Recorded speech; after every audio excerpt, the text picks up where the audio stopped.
अस्सलाम वालेकुम नाजरीन, मैं यासिर इफ्तिखार आपका बहुत बहुत खैर मकदम करता हूँ हमारा शो जिसका नाम है फेस टू फेस, सीधी बात हिकमत के साथ। दोस्तों, हम बात कर रहे हैं व्हील पर्दा यानी कि हिजाब पर। और पिछले एपिसोड में आपने देखा, हमने बहुत ही कंपैरेटिव एनालिसिस किया जिसमें बहुत सारी चीज़ें आपके सामने आई, बहुत सारे नुकात आपके सामने आए और बहुत सारे शॉकिंग फैक्ट्स आज के एपिसोड में हम डिस्कस करने वाले हैं जैद साहब से। जैद साहब हमारे स्टूडियो में मौजूद हैं, बहुत बहुत खैर मकदम है एक बार फिर आपका। अस्सलाम वालेकुम रहमतुल्लाह। जैसे अब जो शॉकिंग फैक्ट्स पर आप बात करने वाले थे, उससे पहले जिस टॉपिक पर थे, जिस नुक्ते पर हम बात कर रहे थे, वो ये था कि इंटरमिंगलिंग पर के क्या-क्या नुकसानात सामने आते हैं। इससे पहले कि हम आगे बढ़ें, हम इस बात का एक इंट्रोडक्शन फिर से देख लेते हैं। हम यहाँ बात कर रहे थे कि दो अलग सिस्टम्स हैं। एक सिस्टम ये सिखा रहा है कि औरतों को हिजाब में होना चाहिए, मर्दों और औरतों के बीच में सेग्रीगेशन होना चाहिए, जिम्मेदारी रिस्पॉन्सिबिलिटी कमा करके घर का खर्चा चलाने की औरतों पर नहीं है, ना शेयर्ड है, बल्कि मर्दों पर है। उसी तरह हमने देखा कि ये सिस्टम के अंदर जिसका सारे नुकसान वो आपने रास्ते बताया था कि एक्सप्लॉयटेशन हो सकता है। जी, एक्सप्लॉयटेशन हो सकता है, जिसके बारे में और भी बहुत कुछ मैं बताना चाहता हूँ। जी, मैं जानना जी, चाहूँगा। हम इसे इंशाल्लाह आगे देखेंगे। हम ये देखते हैं कि इस सिस्टम के अंदर सारे वो रास्ते जो जा रहे थे ज़िना की तरफ, यानी कि एक्स्ट्रा मैरिटल और प्री मैरिटल अफेयर्स की तरफ, वो रास्ते पहले से कट कर दिए गए। यानी कि ज़िना करना तो गलत है, एक इस्लाम में पनिशेबल ऑफेंस है, एक क्राइम है, गुनाह है, लेकिन वो गुनाह के रास्ते भी रोक दिए गए हैं ताकि कोई उस रास्ते पर जाए भी ना। तो हम देख रहे हैं एक ये सिस्टम है जहाँ पे ये सारे रास्तों में ब्लॉक है। वहां पर एक मर्द के लिए किसी औरत के साथ हैंडशेक करना भी गुनाह है।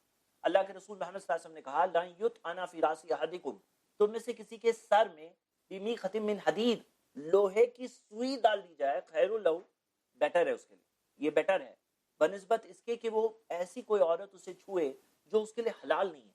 जो उसके लिए हलाल नहीं है, उसके छूने से बेटर है कि उसके सर में लोहे की सुई डाल दी जाए। सुनन इब्न माजा में सही सनद से हदीस मिलती है। एक बात है जो अल्लाह ताला ने कुरान में जिक्र किया है, सूरह अहज़ाब में सूरह 33 आयत नंबर 53, कि जो तुम्हें उनसे पूछना है पर्दे के पीछे से पूछो ताकि तुम्हारा दिल और उनका दिल पाक रहे।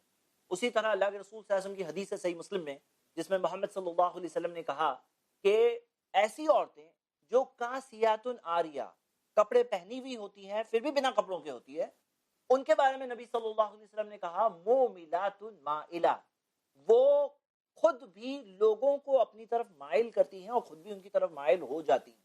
मतलब ऐसी औरतें जो जनरली अपने आप को अनकवर करें, हाई चांसेस होते हैं कि वो ये पूरे स्ट्रक्चर की वजह से, उसकी ओपननेस की वजह से step by step Aahista Aahista करके वो दूसरे मर्दों की तरफ माइल हो सकती हैं। देयर आर सर्टेन प्रोबेबिलिटीज, जैसे कि सबूत हमें मिलता है स्टैटिस्टिक्स से। तो हम ये देख रहे हैं कि ये सारे क्वेश्चंस हैं, ये सारे वो रास्ते हैं। मान लीजिए कि कहां से गलत रास्ते पर आदमी जाएगा जब उसे नजर उठा के देखने की इजाजत नहीं, जब उसे उसके साथ में अकेले रहने की इजाजत नहीं, कोई जिना कहां से करेगा, कोई जब उसके साथ मिलने और हाथ मिलाने की इजाजत नहीं है, जब इस तरह से इंटरमिंगलिंग के सारे रास्ते रोक दिए गए हैं, तो वो पूरा सिस्टम जो है, जो एक जिना पैकेज है, वो पूरा पैकेज रोक दिया गया है। तो ये जो सिस्टम है, इसे हम कहेंगे इस्लामिक सिस्टम ऑफ चेस्टिटी, इस्लामी सिस्टम पाकीज़गी के मुतालिक। लेकिन उसके कंपैरिजन में हम देख रहे हैं सेकंड सिस्टम है, जो सेकंड सिस्टम के अंदर औरतों को खुली छूट दी गई है, बल्कि उन्हें बताया गया है कि आपका एक राइट है, ये फ्रीडम है, जिसके अंदर आप अपनी खूबसूरती को डिस्प्ले कर सकती हैं, जिसके अंदर मर्दों और औरतों को साथ में लाया गया है, जिसमें वो सब साथ में है, जिसमें इंटरमिंगलिंग है हर लेवल पर, हर स्टेज पर। अब ये जो इंटरमिंगलिंग होती है, ये जो पूरा सिस्टम है, इस सिस्टम के आउटकम क्या क्या होंगे। हमने एक मिसाल देखी थी कि जैसे मिसाल के तौर पर कोई चीज में अट्रैक्शन है, मर्दों और औरतों में एक नेचुरल अट्रैक्शन होता है, और वो नेचुरल अट्रैक्शन जब है और अनडिनायबली है, तो वो नेचुरल अट्रैक्शन से क्या क्या रिजल्ट्स पैदा होते हैं। तो वो रिजल्ट्स हम आज इंशाल्लाह देखेंगे। सबसे पहला रिजल्ट, और वो ये है कि जब मर्द और औरतें साथ में हैं किसी भी एनवायरनमेंट में, जब औरतें अपनी खूबसूरती को जाहिर कर रही हैं, अपनी ब्यूटी को डिस्प्ले कर रही हैं, तो ये जो अट्रैक्शन है, उस अट्रैक्शन से रिजल्ट क्या आएगा?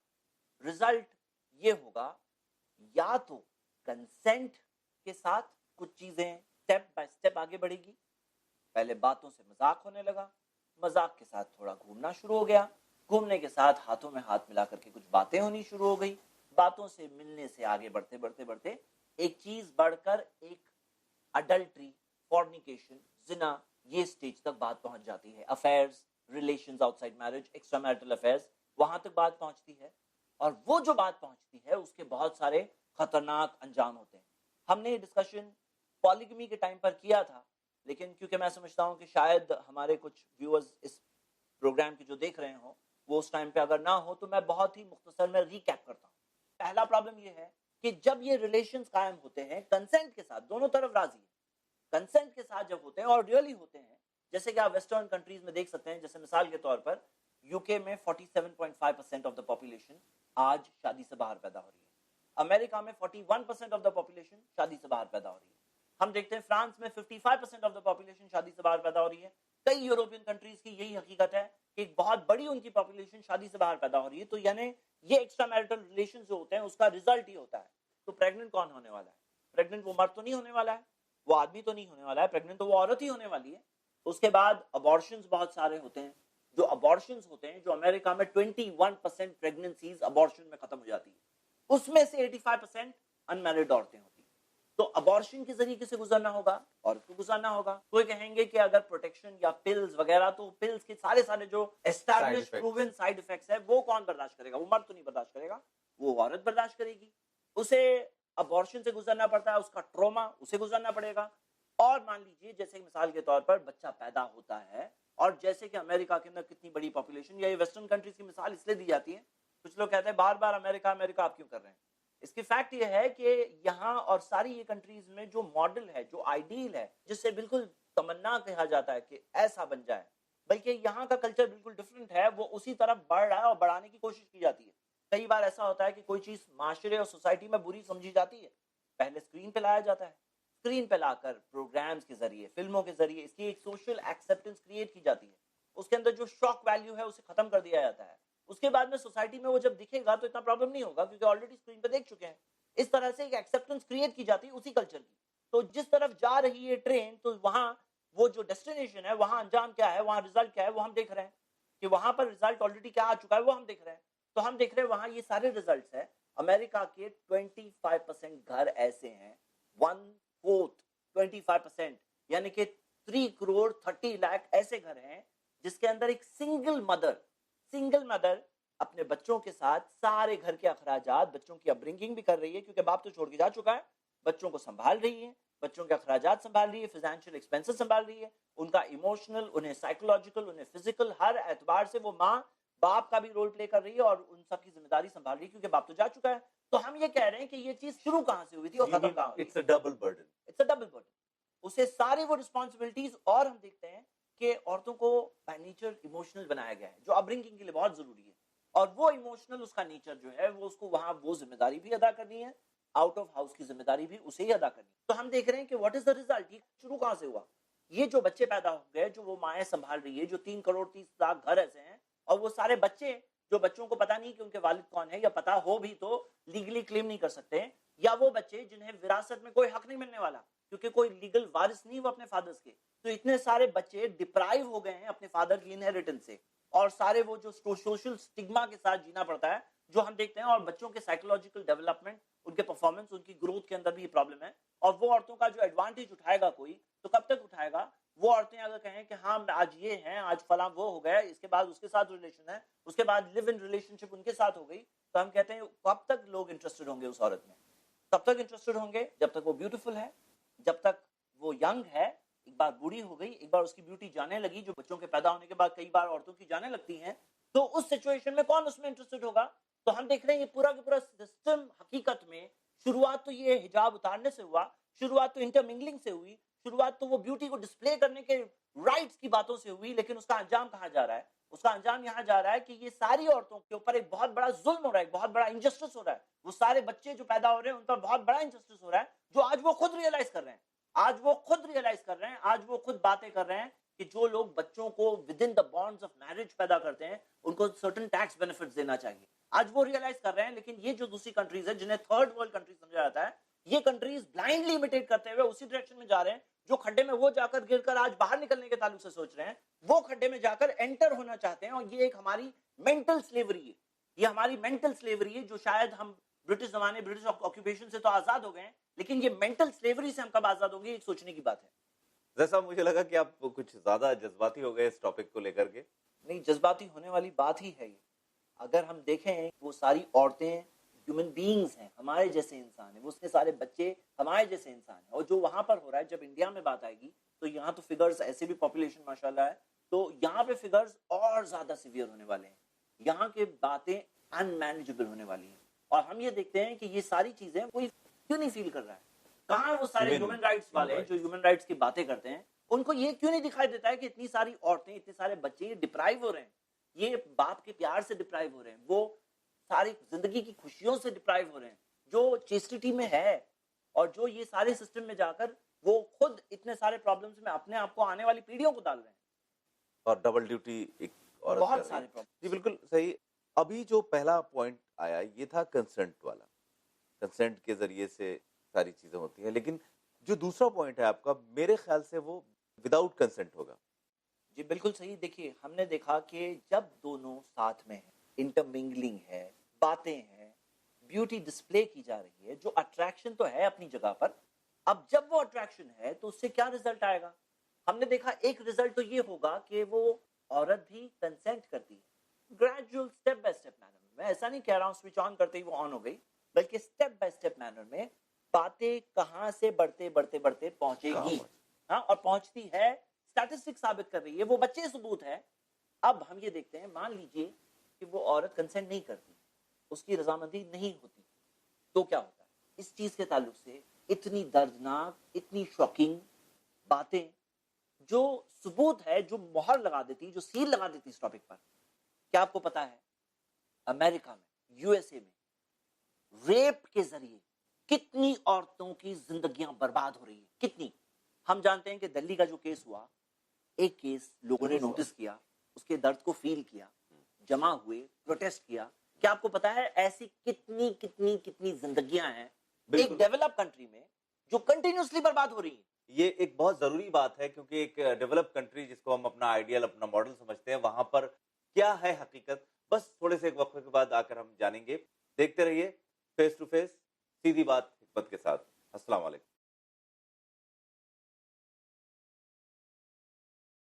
अस्सलाम वालेकुम नाजरीन, वक्फे के बाद आपका एक बार फिर खैर मकदम है। हम बात कर रहे हैं पर्दे पर, और जैद साहब आप मुझे अमेरिका के ताल्लुक से बताने वाले थे, बहुत ही शॉकिंग से फैक्ट्स कुछ अमेरिका में रेप के, क्या शरह है वहां पर? देखिए, हम ये देखते हैं कि अमेरिका जैसी कंट्री, जिसे लोग आइडियल समझते हैं, ऐसी कंट्री में क्या आपको पता है ह्यूमन राइट्स की क्या सिचुएशन है इस रिगार्ड में, इस सेक्शन में? सितंबर 2014 की रिपोर्ट है, इंटरनेट पे कोई भी इंसान पढ़ सकता है। Centres for disease control and prevention, cdc.gov, जो अमेरिकन गवर्नमेंट की वेबसाइट है, उसमें ये सर्वे पब्लिश हुई है कि अमेरिका की टोटल पॉपुलेशन में से, फीमेल पॉपुलेशन, औरतों की पॉपुलेशन है, उसमें से 19.3%, यानी कि तकरीबन हर 5 में से एक औरत का रेप हो चुका है। हर 5 में से एक औरत का रेप हो चुका है। 19.3%, यानी कि 2 करोड़ 30 लाख के करीब औरतों का रेप हो चुका है। ये क्या है? आई मीन क्या चीज है? देखिए, ये इसका रिजल्ट हुआ है। आप खुद सोचो, मुझे मत बताओ, आप खुद सोचो, और बहुत पॉजिटिव ओपन माइंड से सोचना है कि अगर ये दो सिस्टम सामने सामने हैं, एक सिस्टम आपने देखा जिसके अंदर ऐसा नहीं वो डिप्राइव्ड है, उसके राइट्स अदा किए जा रहे हैं, उसकी रिस्पॉन्सिबिलिटी संभाली जा रही है, उसे फ्रीडम मिल रहा है विद प्रोटेक्शन, इस्लामिक सिस्टम, हिजाब है जिसमें, सेग्रीगेशन है जिसमें, और एक वो ओपन इंटरमिंगलिंग वाला, एक्सपोज करने वाला सिस्टम। ये दोनों में से किसके अंदर ज्यादा चांसेस है कि एक औरत का रेप हो? किसके अंदर ज्यादा चांसेस है? वर्क प्लेसेस के रेप्स तो हम अभी देखेंगे, वर्क प्लेसेस में कितने रेप होते हैं वो तो हम अभी देखेंगे, लेकिन एक ओपन सोसाइटी जिसमें ब्यूटी डिस्प्ले की जाती है, जिसमें मर्दों को भी एक लिमिटेशन नहीं होता, जिसमें एक्साइटेड एक एनवायरनमेंट होता है, तो नेचुरली अट्रैक्शन का कुछ तो असर होना ही है ना कहीं, या तो कंसेंट से होगा या तो फोर्स से होगा। और जब हम हमारे कंट्री इंडिया की बात करते हैं, जितना ये कल्चर ऑलरेडी आ गया है फिल्मों, टेलीविजन इंडस्ट्री वगैरह के जरिए, या जितना सोसाइटी में ऑलरेडी आम हो गया है, उसके जो रिजल्ट्स अभी आए हैं और आ रहे हैं, उसका क्या रिजल्ट है? हम देखते हैं कि रिजल्ट इस तरह है, जैसे एक केस के बारे में जितना कंट्री ने प्रोटेस्ट किया, क्या इस कंट्री को एहसास है कि जो एक केस के लिए इतना लोगों ने प्रोटेस्ट किए, इतना ज्यादा जो सारे प्रोटेस्ट ऑर्गेनाइज हुए, इतना ज्यादा लोगों के जज्बात जाग गए, क्या हमें एहसास है कि national crime reports bureau, NCRB की जो रिपोर्ट्स है, उस रिपोर्ट के मुताबिक डेली इस कंट्री में 93 रेप होते हैं। 93 इंडिया में ऑलरेडी हो रहे हैं। अब अमेरिका जितना प्रोग्रेस हो जाए तो पता नहीं कितना और हो जाएगा। हम देखते हैं कि 93 रेप डेली होते हैं, यानी कि एक साल के अंदर हम देखते हैं कि 33,707 इतने सारे रेप हो रहे हैं। और वो भी बहुत सरप्राइजिंग बात है जो एक मीडिया रिपोर्ट ने कवर किया था। जी। क्या हमें एहसास है कि जो केसेस भी जो बताए जा रहे हैं 93 केसेस डेली, इतने सारे रेप, इसके अंदर निर्भया केस जो है और ऐसे कई सारे केसेस काउंट ही नहीं होंगे। आपके कहने का मतलब ये है कि जो काउंट वो सिर्फ होते हैं जो पुलिस स्टेशन में नहीं, जो रिकॉर्ड होते हैं। अनरिपोर्टेड तो काउंट हो गए ही नहीं, वो तो अलग बात है। कितने सारे अनरिपोर्टेड हैं। जैसे मिसाल के तौर पर दिल्ली के अंदर निर्भया केस से पहले वाले साल में 535 रेप्स हुए थे, उसके अगले साल में 1400 से ज्यादा हो गए। रेप्स ज्यादा नहीं हुए, रिपोर्ट ज्यादा हुए। इंडियन साइकोलॉजी को हम लोग जानते हैं कि कोई अगर पता चल जाए कि कोई औरत का रेप हुआ है तो उसकी जिंदगी में कितना बड़ा स्टिग्मा हो जाएगा। तो बहुत सारे ऐसे केसेस है जो अनरिपोर्टेड जाते हैं, वो तो अलग बात है। हम रिपोर्टेड केसेस की बात कर रहे हैं। रिपोर्टेड केसेस में जो ये स्टैटिस्टिक्स वो लोग रिलीज कर रहे हैं 93 केसेस एवरी डे, उसके अंदर वो केसेस नहीं कवर हो रहे हैं, उसके अंदर प्राइमरी ऑफेंस कवर हो रहा है। जैसे मिसाल के तौर पर निर्भया केस के अंदर मर्डर भी हुआ और रेप भी हुआ, तो ये काउंट कहां होगा? मर्डर में होगा, रेप में काउंट ही नहीं होगा। मतलब ये जो फिगर आ रहा है 93 रेप्स एवरी डे, इसके अंदर जब प्राइमरी ऑफेंस कुछ और हो गया तो वो दूसरे खाते में जाएगा, वो रेप के खाते में काउंट ही नहीं हो रहा है। ये स्टैटिस्टिकल एरर है एक्चुअली, जो उन्होंने भी माना है। तो हम ये देखते हैं कि ये इतनी सिवियर सिचुएशन ऑलरेडी हो चुकी है। तो बात यहाँ ये अट्रैक्शन से है। ये अट्रैक्शन एग्जिस्ट होता है, कहीं ना कहीं मैनिफेस्ट करेगा, या तो कंसेंट से या तो फोर्स से। हम वो सारे मर्दों को सही नहीं कह रहे हैं, बिल्कुल। वो सारे के सारे मर्द जो इस तरह के क्राइम्स करते हैं वो बिल्कुल ब्लेम वर्दी है, वो बिल्कुल पनिशेबल है, बल्कि in the most severe and in the most strongest terms, जो इस्लामिक शरिया के हिसाब से तो डेथ पनिशमेंट है ऐसे मर्दों के लिए। क्योंकि ये लॉ ऑफ द स्टेट को डिस्टर्ब करना, पीस एंड ऑर्डर को डिस्टर्ब करने तक की बात है, जो कुरान के अंदर सूरा 5 और 33 के तहत पनिशेबल ऑफेंस है, जिसकी डेथ पनिशमेंट है। तो हम ये देखते हैं कि यहाँ पर ये जो सिचुएशन है ये बहुत पनिशेबल चीज है, वो मर्दों के लिए डेफिनेटली ब्लेमवर्दी। हम वो मर्दों को नहीं कह रहे कि हाँ यहाँ पे तो औरतें एक्सपोज कर रही थी तो आप जस्टिफाइड तो नहीं कह रहे। हाँ बिल्कुल नहीं। इन्हें अपनी नजरें नीचे रखनी चाहिए थी, इन्हें इंटरमिंगलिंग से खुद भी बचना चाहिए था, इन्हें रॉन्ग कल्चर से खुद भी अपने आप को हिफाजत करनी चाहिए थी, इन्हें गलत ख्वाहिशात से, गलत एक्शन से अपने आप को फिर भी बचाना चाहिए था। और अगर उन्होंने गलत काम किए तो उसकी सजा उनको बिल्कुल मिलनी चाहिए, इसमें कोई शक नहीं। लेकिन हम ये देखते हैं कि ये सोसाइटी का जो सिस्टम हमारा है वो सिस्टम जा कहाँ रहा है, वो सिस्टम के अंदर डेस्टिनेशन कहाँ है। इंडिया के फिगर्स जो है ना अभी भी अमेरिका के कंपेयर में बहुत कम है, क्योंकि इंडिया की बड़ी पॉपुलेशन को देखते हुए ये फिगर्स कम है 93 पर डे। ये फिगर्स 1900 पर डे तक जा चुके हैं अमेरिका जैसी कंट्री में, जो रिसेंट सालों की रिपोर्ट में, और अमेरिका की पॉपुलेशन के साथ जो इंडिया से काफी कम है। तो अगर इंडिया वो मॉडल पर आगे और प्रोग्रेस करता है जैसे कि चल रहा है तो रिजल्ट भी तो वैसे उससे मैनिफोल्ड रिजल्ट यहाँ पर नुमाया होगा, और तब शायद बहुत लेट हो चुका होगा कुछ कंट्रोल करने में। चलिए, मैं इस बात से कहीं ना कहीं इत्तेफाक रखता हूँ आपके समझाने के बाद, आपके सारे पॉइंट्स पर रोशनी डालने के बाद। लेकिन एक और मेरा जो बहुत अहम सवाल है आपसे जैसा, वो ये है कि चलिए मैंने माना कि ये बहुत ज़रूरी है, पर्दा ऑप्शनल नहीं है बल्कि एक कंपलसरी चीज़ है, जैसा कि आपने मुझे बताया। लेकिन आज की सोसाइटी में जहाँ पर मुस्लिम बच्चियों को, या वो बच्चियां जो पर्दे में रहना चाहती हैं लेकिन उसके बाद भी उन्हें हायर एजुकेशन हासिल करनी है, और वहाँ पर एक को एजुकेशन सिस्टम ही है, तो ऐसे में वो क्या करें? एक सिंपल सी बात है, जहां डिमांड होगा वहां सप्लाई होगा। डिमांड ही नहीं है तो सप्लाई कहां से आएगा? अगर डिमांड हो कि हमें सेग्रीगेशन चाहिए, हमें अपनी बच्चियों को फ्रीडम भी देना है, हमें उन्हें एजुकेशन भी देनी है, लेकिन उनके प्रोटेक्शन के साथ में देनी है, जहां पर वो फ्लरिश हो सके, तो अगर हम ये डिमांड करेंगे सप्लाई आ जाएगा। सप्लाई का प्रॉब्लम कहाँ है? ये कंट्री तो जोन है। इस तरह के कॉलेजेस, स्कूल्स, इस तरह के जो इंस्टीट्यूशंस हैं वो खुलेंगे और नहीं है, अगर कमी है इसलिए क्योंकि डिमांड नहीं है। अगर लोगों को एहसास हो, डिमांड हो, तो सप्लाई आ जाएगा। चलिए, टिल देन, जब तक नहीं खुलते हैं, जब तक नहीं आते हैं, तब तक क्या किया जाए? देखिए, जब तक नहीं खुलते हैं तो कब तक हम रोते रहेंगे इस चीज के बारे में? नहीं है। Let us be part of the solution. If we are not a part of the solution then we are the problem. तो हम ये देखते हैं कि ये सारी चीजों में हम एजुकेशन हासिल करने से नहीं रोक रहे हैं, हम उन्हें अपने हस्बैंड की कंसेंट, अपने जिम्मेदार की कंसेंट के साथ प्रोटेक्टेड एनवायरनमेंट में with in the limits of goodness, जो प्रोटेक्शन और सेग्रीगेशन जहां मौजूद है वहां जॉब भी करने से हम नहीं रोक रहे हैं। हम ये कह रहे हैं कि ये चीज की इंतजाम करना किसकी जिम्मेदारी है? अगर लोग इस चीज के ताल्लुक से अवेयर और सोच नहीं रखेंगे, अगर इसके खतरात के ताल्लुक से बस आंखें बंद करके जिंदगी बिताएंगे, तो कौन ख्याल रखने वाला है? कहां से सोल्यूशन आने वाले? कितनी जिंदगियां और बर्बाद होगी? क्यों इस चीज के बारे में हमें एहसास भी नहीं है? क्यों हमें ये चीज बताई नहीं जाती है क्यों ये सारी चीजें जो एडवर्टाइजमेंट्स के अंदर ऑब्ससीनिटी प्रमोट होती है, साथ में ये चीज प्रमोट क्यों नहीं की जाती है? Why is this aspect kept under cover? Why is it that ये चीजें बात नहीं होती? व्हाई इज इट कि इस चीज के बारे में प्रोटेस्ट नहीं हो रहा है? रजत भाई, हमारे पास एक अच्छा मौका है, हम इस बात को ला रहे हैं, सबके सामने पहुंचा रहे हैं, लेकिन मेरे सवाल हमेशा एक परेशानी खड़े करने वाले होते हैं, क्योंकि ये लोगों के सवाल हैं जो नाजरीन जानना चाहते हैं आपसे।